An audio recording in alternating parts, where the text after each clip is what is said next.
You know what's really screwing up your relationships? It's not the women you're choosing. It's the goddamn irrational beliefs you have about them. For 40 years, I've watched men come into my office blaming their girlfriends, their wives, their exes. And you know what I tell them? You're creating your own misery. There are 3 types of women who will absolutely destroy your happiness. But here's the kicker. It's not because of who they are. It's because of how you're thinking about them. Let me show you what I mean. Here's what you're getting in the next 40 minutes. I'm going to show you 3 types of women who commonly trigger irrational thinking in men. Not because these women are evil or broken, but because they push specific buttons that make you fall into predictable patterns of self-destructive thinking. Most relationship advice tells you to find the right woman, to spot red flags, to avoid certain personality types. That's partially useful, but it misses the real point. The real point is this. You can be with an absolute angel of a woman and still make yourself miserable through irrational beliefs. Or you can be with a challenging woman and stay perfectly happy by thinking rationally. I'm not here to bash women. I'm here to teach you how to stop destroying your own happiness. Because that's what you're doing. You're taking situations that are uncomfortable or frustrating and turning them into catastrophes through your beliefs. By the end of this video, you'll understand the 3 types of women who most commonly trigger irrational thinking. You'll learn the specific irrational beliefs each type activates. And most importantly, you'll learn how to dispute those beliefs using REBT, Rational Emotive Behavior Therapy, so you can stay happy regardless of who you're with. This isn't feel-good pop psychology. This is practical, evidence-based cognitive work that actually changes how you experience relationships. Let's begin. Before we dive into the 3 types of women, you need to understand something fundamental. The reason any woman destroys your happiness is never because of what she does. It's because of what you believe about what she does. Let me explain the mechanics of this. In REBT, we have what's called the ABC model. A is the activating event, what actually happens. B is your belief about that event. C is the emotional consequence. Most people think a cause is C. She did something, therefore I feel terrible. Wrong. B causes C. Your belief about what she did causes your emotional reaction. This is the most important thing you'll learn today. Once you get this, you have power. Without it, you're a victim of circumstances forever. There are 3 main irrational beliefs that destroy happiness in relationships. First, demandingness. The belief that she must, should, ought to behave the way you want. Not prefer, not wish demand. Second, awfulizing. The belief that when she doesn't meet your demands, it's not just bad, it's awful, terrible, the end of the world. Third, I can't stand it-itis. The belief that you can't tolerate her behavior, that you can't stand it, that it's unbearable. These 3 beliefs are at the root of almost all relationship misery. Let me give you an example. Your girlfriend is late meeting you for dinner. That's the A, the activating event. Now, if you think I'd prefer she was on time, but she's human and sometimes humans are late, you might feel mildly annoyed but basically fine. That's a rational belief. But if you think she absolutely must be on time, she should respect me. This is awful. I can't stand being disrespected like this. Now you're furious, anxious, or depressed. Same event, different belief, different emotional consequence. Your misery is optional. You didn't develop these beliefs out of nowhere. You learned them from your parents, from culture, from past relationships, from Disney movies showing you that love means someone completes you. You learned that you need a woman's approval to be worthwhile. That relationships must be easy to be right. That she should intuitively know what you need. All irrational. All guaranteed to make you miserable. And certain types of women trigger these beliefs more than others. Here's the beautiful part. Once you realize your beliefs create your emotions, you stop being a victim. She can't make you angry anymore. She can do frustrating things, sure, but she can't make you feel anything. You make yourself angry by demanding she be different. This isn't just philosophy, this is practical power. When you dispute and change your irrational beliefs, your emotional life transforms immediately. Not when she changes, when you change your thinking. Let me tell you about a client who came in saying his wife's messiness was ruining his life. He couldn't sleep because she left dishes in the sink. Couldn't relax because clothes were on the floor. Through REBT, we discovered he was telling himself, she absolutely must be neat. It's awful that she's messy. I can't stand living like this. We disputed each belief. Must she be neat? No. She's a separate human who gets to have her own habits. Is it awful? No, it's inconvenient, maybe frustrating, but not the end of the world. Can't you stand it? Obviously you can. You're standing it right now. Within weeks, he was sleeping fine. The dishes were still there. His belief changed. Now that you understand how irrational beliefs work, let me show you the first type of woman who triggers them the most. And I guarantee you've either dated her or you're dating her right now. The first type is what I call the high-maintenance woman. She's got high standards, high expectations. She needs a lot of attention, reassurance, specific behaviors from you. And here's the thing, there's nothing inherently wrong with her. She's not evil. She's not even necessarily neurotic. She just requires more energy, time, and emotional labor than most. Now, this type of woman triggers massive, irrational beliefs in men. Let me show you how. The high-maintenance woman activates your demandingness beliefs better than anyone. Because she's demanding of you, you start demanding of her. You think she shouldn't be so needy. She must be more independent. She's got to stop requiring so much from me. Notice the language shouldn't, must, got to. All demands. And demands create anger, resentment, and misery. The rational alternative? I prefer she were less high maintenance. It would be easier. But she's allowed to be who she is, and I'm allowed to decide if I want to stay in this relationship. Big difference. She texts you multiple times when you're with friends. Wants to know where you are, what you're doing, who you're with. She needs you to say, I love you every night. Needs specific kinds of attention, or she gets upset. This triggers your I can't stand it-itis. You start telling yourself, I can't stand this level of need. It's intolerable. I'm being suffocated. But here's the question. Are you actually being suffocated? Can you actually not stand it? Of course you can stand it. You just don't like it. And not liking something is completely different from it being unbearable. Many men have the irrational belief that a woman shouldn't be needy. That neediness is weak, pathetic, or manipulative. This is cultural programming. You learn that independence is always good and dependence is always bad. But that's black and white thinking, which is always irrational. Reality exists on a spectrum. Some people are more dependent, some more independent. Neither is inherently better. She's allowed to need things. You're allowed to decide if you can provide them. But she's not wrong for needing them. Here's where men screw up. They meet a high-maintenance woman and think, if I just show her she doesn't need to worry, she'll become more relaxed. Nope. You're not going to fundamentally change her personality. You might influence her a bit, but her core temperament is pretty fixed. So you've got three rational options. 1. Accept her as she is and happily provide what she needs. 2. Accept her as she is, but decide you don't want to provide that level of attention, so you leave. 3. Accept her as she is and negotiate some middle ground where you both compromise. Notice all three start with acceptance, not demands that she change. If you choose to stay with a high-maintenance woman, here's the rational thinking that keeps you happy. Yes, she needs a lot from me. That's sometimes inconvenient. But I'm choosing this relationship because other aspects of her are valuable to me. I can handle the high maintenance because I'm a capable adult. This isn't torture, it's just a trade-off. You're not lying to yourself. You're acknowledging reality. She is high maintenance. You are choosing it. You can handle it. No awfulizing. No demands. Just preferences and choices.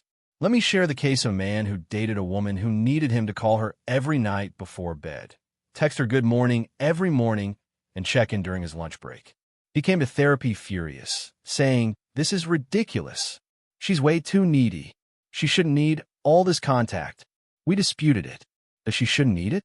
By what law of the universe? She does need it. That's reality. Is it ridiculous? That's a judgment. It's just a preference. You have two choices, provide it or don't. He decided he didn't want to, broke up with her, and found someone more independent. Great. That's a rational decision. But he stopped making himself miserable by demanding she be different than she was. Think of one behavior your partner does that you label high maintenance. Write down the demands you're making about it. She must stop asking me so many questions. Now dispute it. Must she? Where's the evidence that she must? Rewrite it as a preference. I prefer she ask fewer questions, but she's allowed to be curious or anxious, and I'm allowed to decide how much I want to engage with that. Notice how different that feels. The high-maintenance woman triggers demandingness. But the second type triggers something even more destructive, and it's probably the one you're most afraid of. Type 2 is the rejecting woman. This is the woman who doesn't give you the validation, approval, or affection you want. Maybe she's cold. Maybe she's critical. Maybe she's just not that into you. And this type destroys men's happiness faster than any other. Why? Because she triggers your deepest irrational belief, the belief that you need her approval to be okay. The rejecting woman exposes the most toxic, irrational belief in relationships. I need to be loved. I must have this woman's approval. If she rejects me, it proves I'm unlovable or worthless. This belief is epidemic, and it's completely irrational. You don't need anyone's love to survive or be happy. You want it, prefer it, desire it, absolutely. But need? No. Need means you can't function without it. And you can. The proof? You functioned before you met her. You'll function after. Her rejection might be disappointing, sad, or frustrating, but it doesn't diminish your worth or your ability to be happy. She doesn't text back for 3 hours. She seems distant when you talk. She doesn't want sex as often as you do. She criticizes something you did. These are the activating events. Normal, common relationship occurrences. But you start awfulizing. This is terrible. She doesn't love me. The relationship is falling apart. My life is ruined. You take disappointment and turn it into catastrophe. In reality, she was busy for 3 hours. Or she's tired. Or she's dealing with her own stuff. It's not great, but it's not awful. Awful would be you're dying. This is just uncomfortable. Most men are addicted to female approval. I don't mean they like it. I mean they believe they need it to feel okay about themselves. When she smiles at you, you feel valuable. When she's cold, you feel worthless. You've given her all your power. This is what I call ego anxiety. Your ego, your self-worth, is dependent on external validation. This is a recipe for lifelong misery because you can't control other people. She's going to have bad days. She's going to be in bad moods. She might even decide she doesn't want to be with you. And if your happiness depends on her constant approval, you're screwed. Here's what men do with the rejecting woman. They rationalize. If I just do this one thing, she'll come around. Or she's only cold because she's stressed. Or I need to prove my love to her, then she'll open up. These might all be true, but underneath, you're still operating from the irrational belief that you need her to change to be happy. The rational approach? I'd prefer she were more affectionate. I'm going to communicate that clearly. But if she's not capable of giving me what I want, I'll decide whether to stay or go based on reality, not on fantasy about who she might become. Here's what I taught for 40 years. You don't have to earn worth. You have it because you're alive. Period. Her opinion of you doesn't change that. If she thinks you're amazing, great. If she thinks you're terrible, also fine. Neither changes your fundamental okayness. This isn't positive thinking, it's logic. Your worth can't go up and down based on opinions, or it's not worth, it's just a score. Real self-acceptance means you acknowledge your flaws, work on what you can, and accept yourself regardless of outcomes. When you have that, rejection stings, but it doesn't destroy you. Let me tell you about a client who was obsessed with a woman who kept him at arm's length. She'd be warm one day, cold the next. He couldn't sleep, lost weight. His work suffered. He kept saying, if she would just love me back, I'd be happy. We worked on disputing this belief. Would you really be happy? Or would you then need her to love you forever? And prove it constantly? And never change her mind? He realized his happiness couldn't depend on another person's feelings. We worked on self-acceptance separate from her approval. Within 2 months, he felt fine.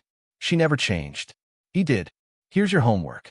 Think of a woman who rejected you or is currently withholding approval. Write down all the things you're telling yourself about what that rejection means. I'm not good enough. I'll never find love. Something's wrong with me. Now dispute each one. Is there evidence you're not good enough? Not good enough according to whom? Are you actually unlovable? Or did one person not want to be with you? Even if something needs improvement in you, does that make you worthless? Keep disputing until you separate your worth from her opinion. When you truly internalize that you don't need approval, something magical happens. You become more attractive. Why? Because neediness repels. Confidence attracts. I'm not talking about faking it. I'm talking about genuinely not requiring her validation to feel okay. You want her? Great, pursue her. She's not interested? Disappointing, but fine, you're still you. This isn't game playing. It's mental health. And ironically, the less you need her approval, the more likely you are to get it. But even if you don't, you're still happy. The rejecting woman teaches you about approval addiction. But the third type is the most complicated and the one that confuses men the most. Because sometimes she seems perfect. Type 3 is the conditional love woman. She loves you as long as you meet her conditions. As long as you earn enough money, look good enough, act the right way, give her what she wants. The moment you slip, her love withdraws. And this type creates a special kind of misery because you're constantly performing, never secure, always afraid of losing her approval. Let me break down why this destroys happiness. The conditional love woman triggers a different irrational belief. I must perform perfectly or I'll lose her, and that would be awful. This belief turns relationships into auditions. You're always on stage, always being evaluated, never secure. And here's the irrational part. You think this is normal. You think love is supposed to be conditional on behavior. But that's a partial truth that becomes poisonous. Yes, behavior matters in relationships. If you're abusive or neglectful, people should leave. But the idea that you must earn love every single day through perfect performance, that's not love. That's a transaction, and it's exhausting. She's sweet and affectionate when you do things right. Take her to nice places. Buy her things. Say the right words. Meet her friends with confidence. But the moment you screw up, forget an anniversary, lose your job, show weakness, make a mistake, she goes cold. She's disappointed. She pulls away emotionally or physically. She might even threaten to leave. This creates anxiety in you. You start walking on eggshells, monitoring your behavior constantly, trying to predict what will make her happy or angry. This is not a partnership. This is a performance evaluation, and you're making yourself miserable by accepting it. The core irrational belief here is, I must perform perfectly to deserve love, and if I don't, it proves I'm inadequate. This is a setup for lifelong anxiety.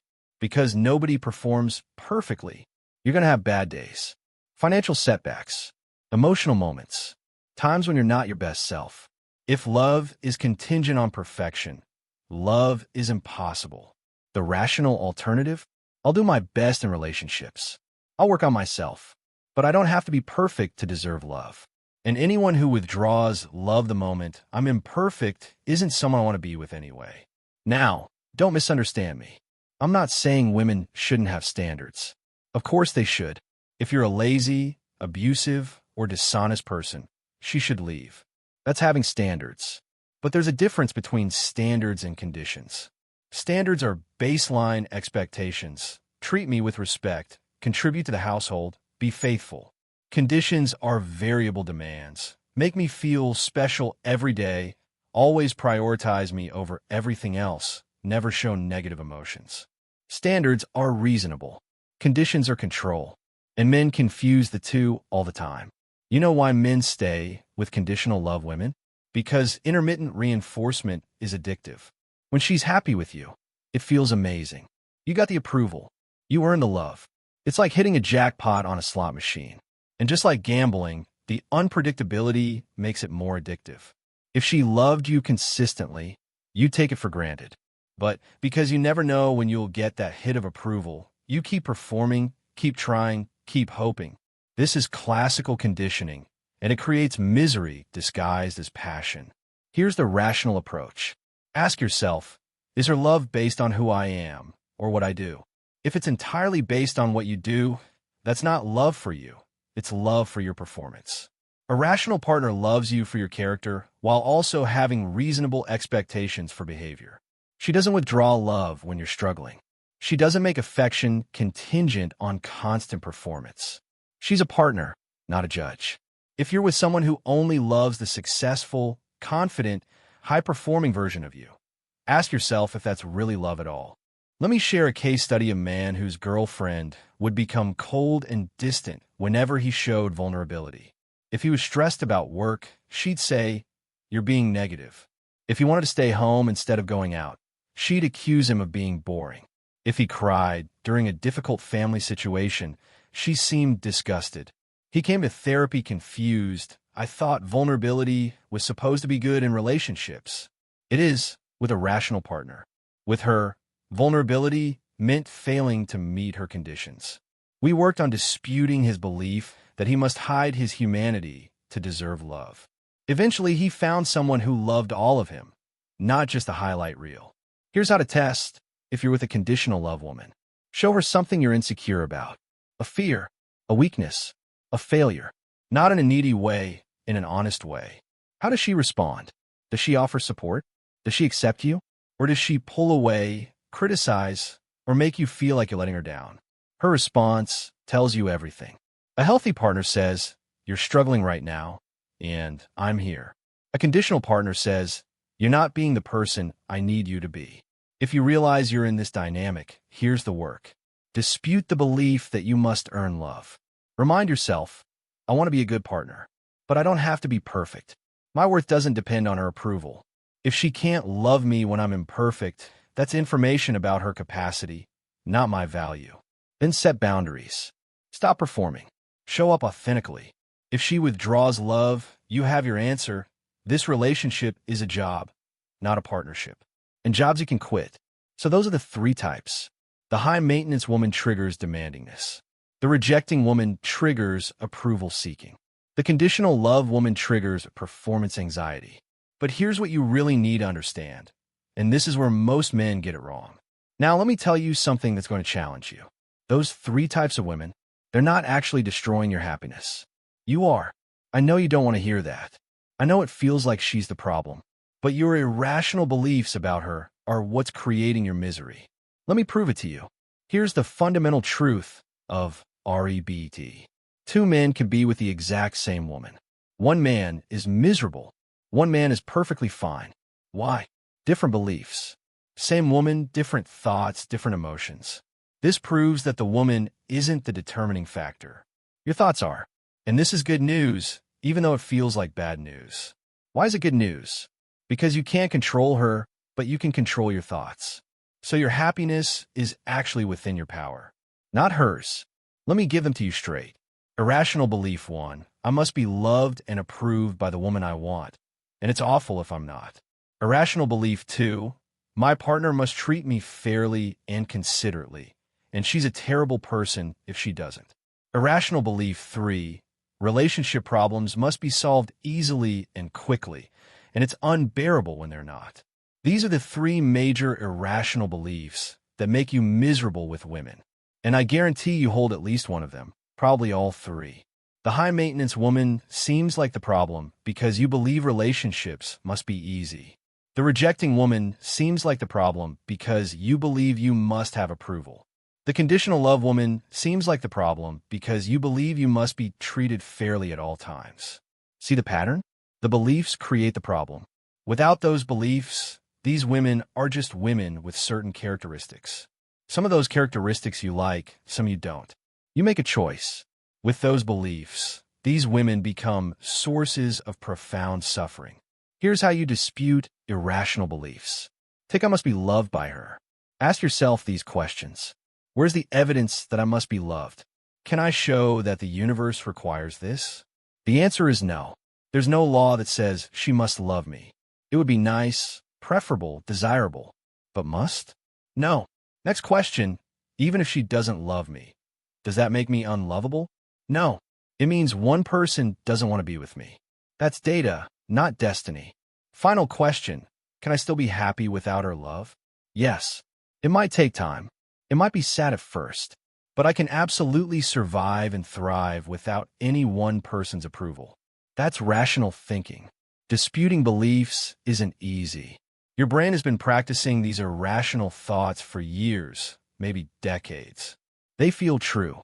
They feel like reality. But feelings aren't facts.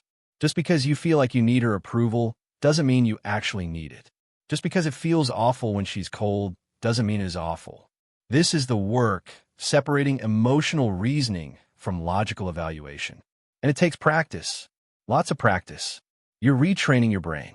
When you successfully dispute irrational beliefs and replace them with rational ones, your entire emotional life changes. You stop being a victim of circumstances.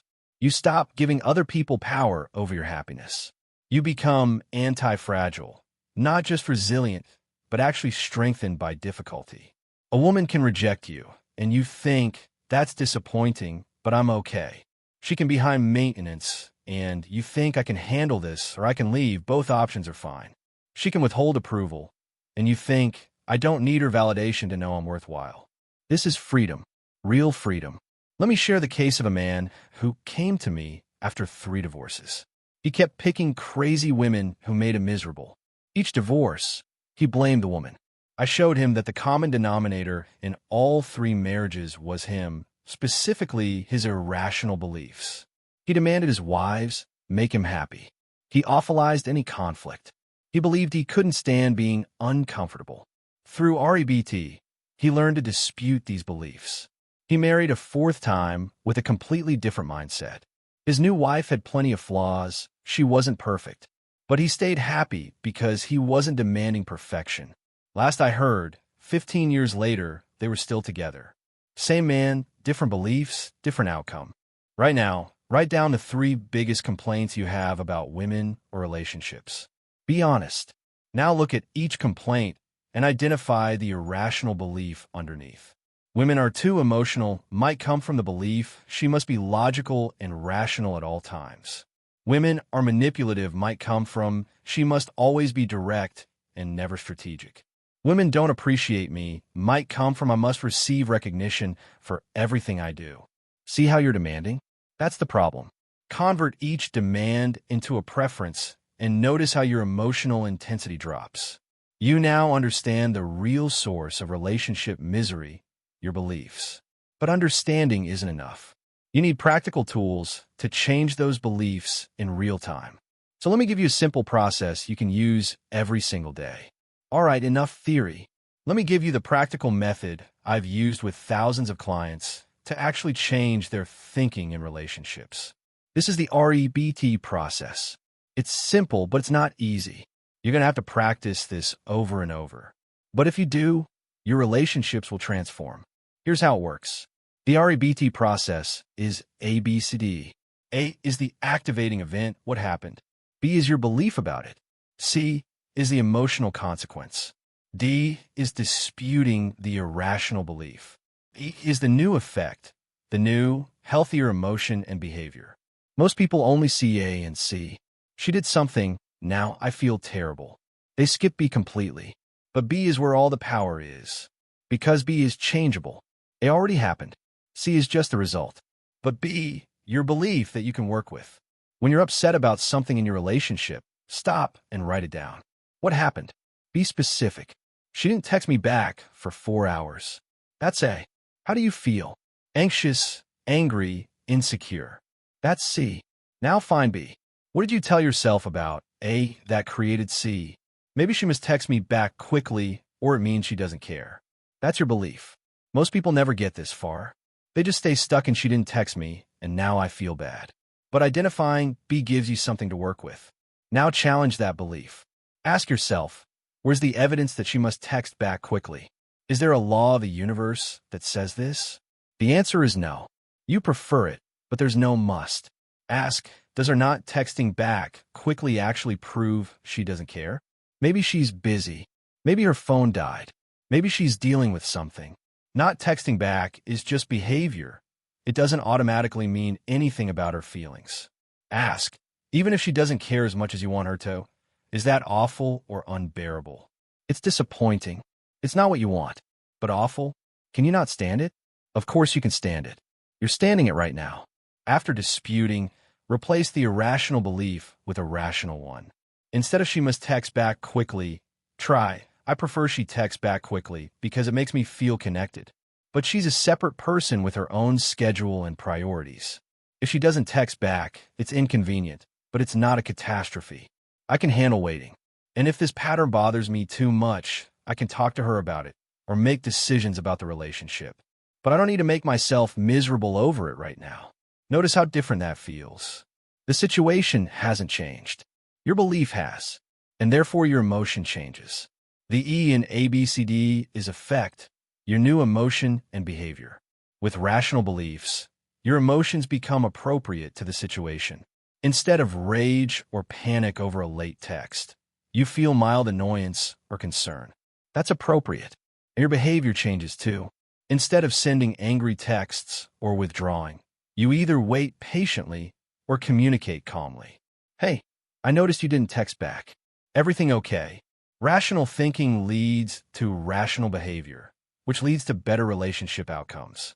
Here's what you do every day. At the end of the day, write down one time you got upset about something your partner or a woman did. Go through ABCD on paper. Do this every single day for 30 days. I promise you, by day 30, you'll be disputing automatically in your head. You won't need paper anymore. Your brain will start catching irrational beliefs in real time and correcting them. This is how you build rational thinking as a habit. Let me tell you about a client who was constantly jealous. His girlfriend would talk to other men at parties, and he'd go into a rage. We did ABCD. A. She talked to another man. B. She shouldn't talk to other men. It's disrespectful. She might be attracted to him. C. Rage, jealousy, paranoia. D. Should she not talk to other men? By what law? She's allowed to be friendly. Does talking to someone mean she's attracted? Not necessarily. Even if she were attracted, does that mean she'll cheat? No evidence of that. E. New belief. I prefer she not flirt with other men, but talking is normal social behavior. I'm secure enough to handle her being friendly. If I notice actual flirting, I'll discuss it calmly. His jealousy dropped by 80% within 2 months. Do this exercise right now. Think of something that recently upset you in a relationship. Write out the full ABCD. Don't skip steps. Really dispute the belief. Ask all 3 questions. Where's the evidence for this must? Is this really awful? Can I really not stand it? Then write a rational alternative. Read out loud. Notice how your body feels different when you read the rational belief versus the irrational one. That's the power of disputation. I used to give clients homework. One assignment, deliberately do something that triggers your irrational belief, then practice disputing. For example, if you believe you must have your girlfriend's constant attention, spend an evening apart and practice rational thinking. I prefer to be with her, but I can enjoy my own company. I don't need her presence to be okay. You're teaching your brain that you can survive without meeting your demands. This builds psychological flexibility. You now have a process. But there's one more piece that most men miss, and it's the most important part. Because you can dispute beliefs all day long, but if you don't have this foundation, you'll just create new irrational beliefs to replace the old ones. Everything I've taught you so far rests on one foundation: unconditional self-acceptance. This is the most important concept in REBT, and it's the one most people resist the most, because it goes against everything you've been taught. But if you don't get this, you'll keep falling back into irrational thinking no matter how much you dispute. So listen carefully. Unconditional self-acceptance means you accept yourself as a fallible human being regardless of your performance, others' approval, or your circumstances. Not because you're special, not because you're accomplished, simply because you're alive. You have worth as a human, period. You can't increase your worth by succeeding, and you can't decrease it by failing. Your worth is not a variable, it's a constant. This is the opposite of self-esteem, which goes up and down based on external factors. Self-esteem is fragile. Unconditional self-acceptance is stable. Most psychology tells you to build self-esteem. Feel good about yourself when you accomplish things. But here's the problem. If your self-worth depends on accomplishment, what happens when you fail? It crashes. If your self-worth depends on a woman's approval, what happens when she rejects you? It crashes. Self-esteem creates a roller coaster. You're only as good as your last success. That's exhausting and anxiety-provoking. Unconditional self-acceptance says, I'm okay whether I succeed or fail. I'm okay whether she loves me or leaves me. My worth is not up for debate. Here's the logical argument. Can you rate a human being with one number or label? Can you say someone is a 7 out of 10? What does that even mean? Humans are too complex. You have thousands of traits, some good, some bad, most neutral. You change every day. So how can you be one rating? You can't. You can rate your behaviors. That was a good choice. That was a bad choice. But you can't rate your essence. Therefore, self-rating is illogical. Accept yourself as a complex, ever-changing human who sometimes does well and sometimes doesn't. That's reality. When you have unconditional self-acceptance, rejection doesn't destroy you. A woman doesn't want to be with you? That's sad, but it doesn't mean you're inadequate. It means one person didn't want what you're offering. That's information, not a verdict on your worth. She criticizes you? Maybe the criticism is valid. Maybe it's not. Either way, it doesn't define you. She loves you? Great, but that doesn't make you more valuable than you were yesterday. Her opinion is just her opinion. Your worth remains constant. How do you develop this? First, stop rating yourself as a person. Rate your actions, not yourself. Instead of I'm a failure, say I failed at this task. Instead of I'm unlovable, say this person didn't love me. See the difference? One is global and permanent. The other is specific and temporary. Second, actively practice self-acceptance statements. I accept myself fully, with all my flaws and strengths. I'm a fallible human, and that's okay. I don't have to be perfect to be acceptable. Say this daily until you believe it. When you truly accept yourself unconditionally, women can't hurt you. They can disappoint you, frustrate you, reject you, but they can't diminish you. Because your worth isn't tied to their opinion. This doesn't mean you don't care what they think. You can care about someone's opinion without needing it. You can want approval without demanding it.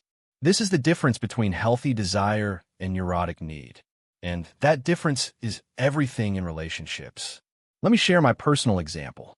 I struggled with public speaking anxiety early in my career. I was afraid of being judged, rejected, criticized. I realized my anxiety came from rating myself based on my performance. So I developed unconditional self-acceptance. I told myself, even if I give the worst presentation ever and everyone laughs at me, I'm still a fallible human doing my best. Their opinion doesn't change my acceptability.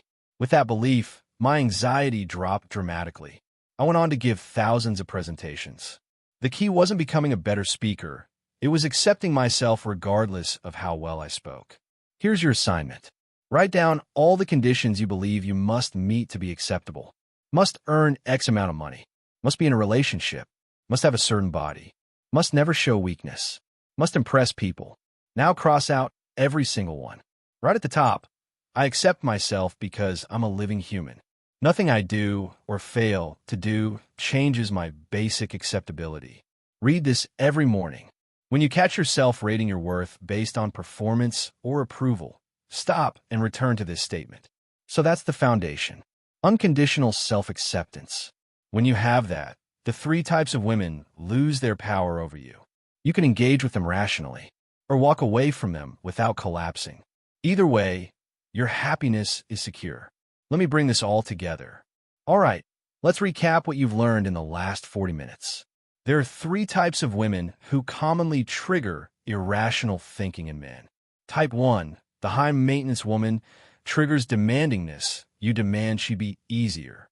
Type 2, the rejecting woman, triggers approval-seeking. You demand she validate you. Type 3, the conditional love woman, triggers performance anxiety. You demand you be perfect to deserve love. But here's what you really learned. These women aren't the problem. Your irrational beliefs about them are the problem. And those beliefs fall into 3 categories. 1, I must have what I want, and it's awful if I don't. 2, you must treat me fairly, and you're terrible if you don't. 3, life must be easy, and I can't stand it when it's not. These beliefs, these demands, awfulizing, and I can't stand it itis are what's destroying your happiness. The solution? REBT, the ABC model. Activating event, belief, consequence. Plus D, dispute the irrational belief. Plus E, new effect. Do this daily. Get good at it. Make it automatic. And build it all on the foundation of unconditional self-acceptance. Accept yourself as a fallible human regardless of performance or approval. Now, I'm not telling you to stay with women who mistreat you. I'm not telling you to accept bad behavior. I'm telling you to stop making yourself miserable with irrational thinking while you're deciding what to do. You can rationally choose to leave a relationship, but you can't rationally stay angry, anxious, or depressed about it while you're in it. That's what irrational beliefs do. They add unnecessary suffering to already difficult situations. Here's my challenge to you. For the next 30 days, practice ABCD every single time you get upset about a woman or a relationship. Write it down. Dispute it. Create rational alternatives. Do this consistently, and I promise you, your emotional life will change. You'll still have preferences. You'll still want things. But you won't be at the mercy of whether you get them. Now, what I've taught you today is how to stop destroying your own happiness. But there's another level to this. There are specific relationship patterns that keep you stuck in cycles of irrational thinking. Codependency, people-pleasing, anxious attachment. These patterns make everything I taught you today 10 times harder. If you don't address them, you'll keep falling into the same traps with different women. I break down these patterns and how to change them in my next video, Why Smart Men Stay with Toxic Women, the psychology of relationship addiction. If you found this helpful, that video will take you to the next level. Click it now. And remember, you're creating your own misery. Stop blaming women. Start changing your beliefs. And get to work.